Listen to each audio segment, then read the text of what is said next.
My name is Solape Hammond. I'm the Special Advisor to the Governor of Lagos on the SDGs and investment. So we had roles to play with 4 of the 11 resolutions that were agreed to at last year's summit. The first is around Resolution 4, where we are responsible for projecting the brand of the state and taking advantage of the coming single African market. Then on the 5th resolution, which is increasing collective investment in infrastructure of the future, so including things like technology and the green energy and green environment in general. And then Resolution 10, which is around ramping up public awareness of government programs and increasing participation of people in government programs. And then the last was Resolution 11, which was basically boosting partnerships, which was his SDG 17, boosting partnerships with the federal government, other states, with the local government, private sector, the NGO sector, and really everyone across the state, so that we can create even more great programs together. So on Resolution 4, around the Africa Continental Free Trade Agreement and generally just improving the brand of the state, we did quite a bit of work around helping people be able to even understand where to invest in.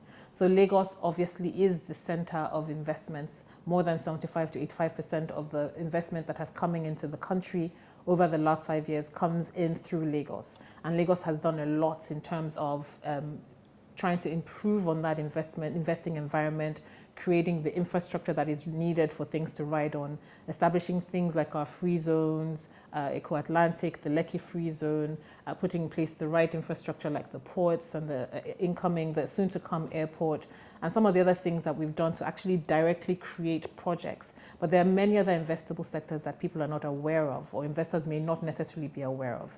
So what we've done is we created something called the Deal Book that documents 11 investable sectors in Lagos, including agriculture, housing, real estate, transportation, technology, the free zones and commerce, and many other sectors across the state, giving them a good overview of these sectors, but also detailing in specific terms possible investments that they could do with the government or independently. And this has been really, really successful, has triggered quite a bit of collaboration and some interest from the investing public.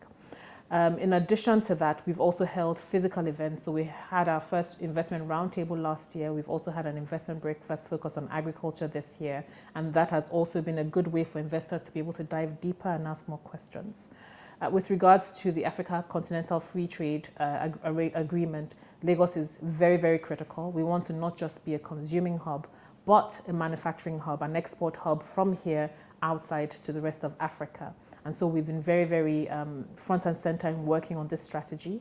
We had a very good meeting with the Secretary General and his team, and Lagos has formed a co-working group with them to develop and drive a Lagos free trade agreement, an agreement to support Lagos in taking advantage of the Africa Continental Free Trade Agreement. So that's also another initiative that we're driving at our office. But we've been working to boost trade, not just across Africa, but across the rest of the world. And so we've developed several sister city partnership agreements, working with different cities in Europe, in Asia, and of course in Africa, to deepen ties, and in North America, to deepen ties on specific areas. And we've held a few trade missions coming into the country as well as going out of the country, all to help us be able to deepen our footprint with regards to trade.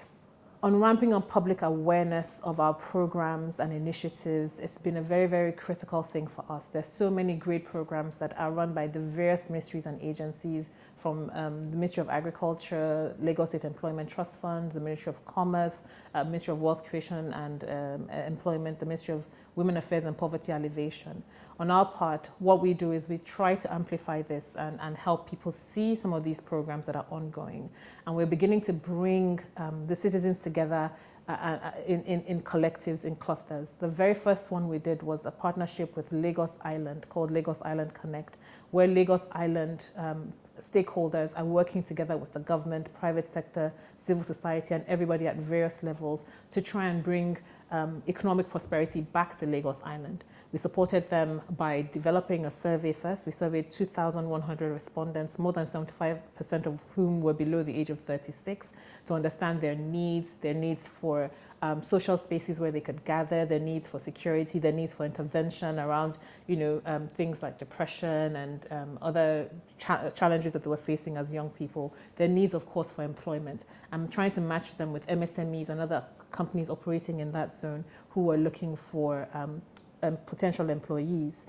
We also held a summit that focused on trying to address some of these challenges and came up with some resolutions of our own to also implement in Lagos Island.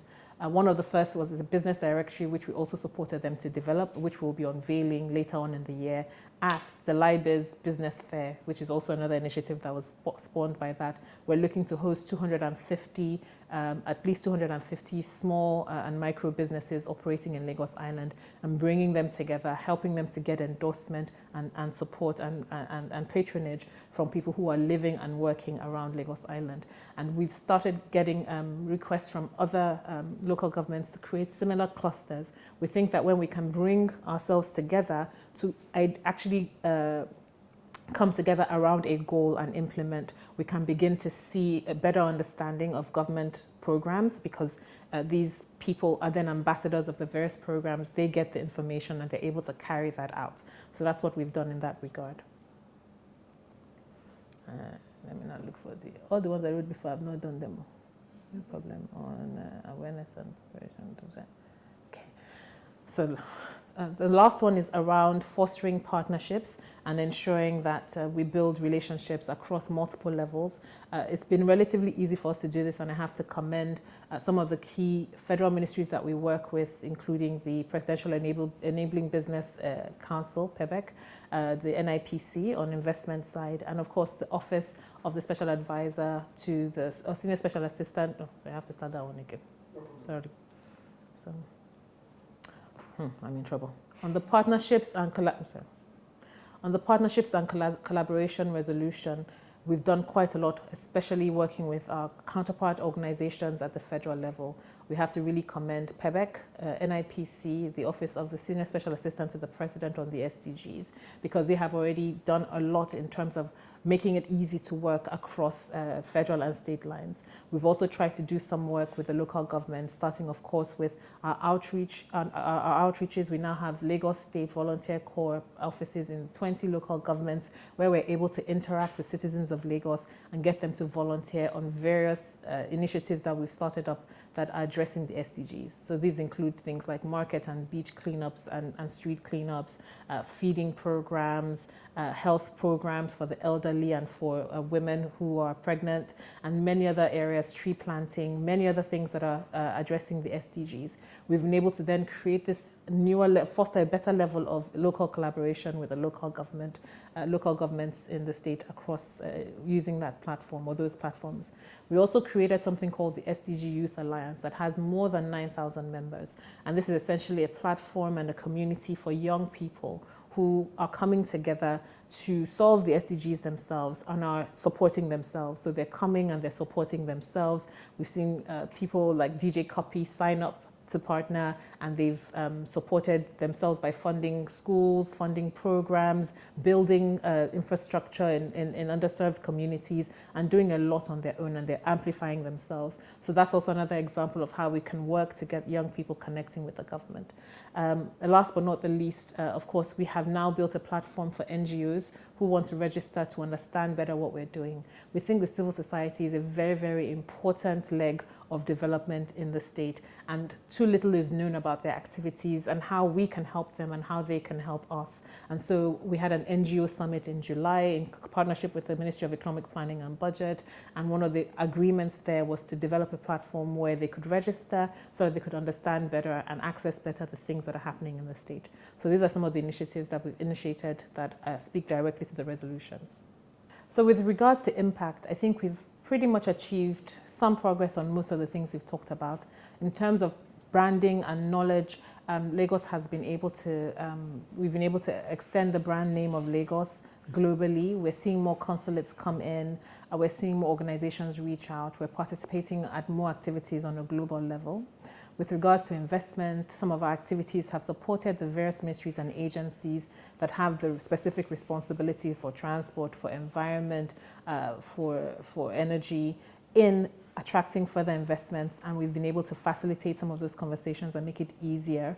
We're seeing more international companies, but also companies that are already existing here approach us to have conversations about accessing more land or other things that they need to be able to expand their footprint in Lagos. And so we've seen a lot of progress, and we think we can attribute quite a bit of that to some of the resolutions that came out of last year's Ehingbeti. With regards to future initiatives, there are quite a few of these future initiatives. There's a lot of ongoing work to create special economic zones for agriculture, for transportation, for technology, and some of these will be hopefully seeing coming to light very, very soon. We also are doing quite a lot, as I said, with regards to the Africa Continental Free Trade Agreement. And so we're working to help local businesses, Lagos businesses, be able to create franchises and scale. We're working on an SDG Impact Challenge, which will be very interesting for the civil society sector to be able to help them amplify the work that they're already doing and leverage our volunteer network that's almost 10,000 strong now to be able to do even more to serve underserved communities in Lagos. Last but not the least, we're very excited about some of our ease of doing business initiatives. This is very, very critical to Lagos. Lagos is where most of the big businesses in Nigeria are domiciled, and it's very important to us that we continue to make it easy for them to work here. And so we're establishing an Ease of Doing Business Council that will be a combination of public and private sector and will shape the agenda and drive the improvements that they want to see on doing business in Lagos. We will also be establishing increasingly a number of ease of doing business centers across the state so that people who live in Badagry don't have to come to Alausa to submit documents or access information or reach someone or access some sort of government services. We want to make it easy to do business in and invest in Lagos.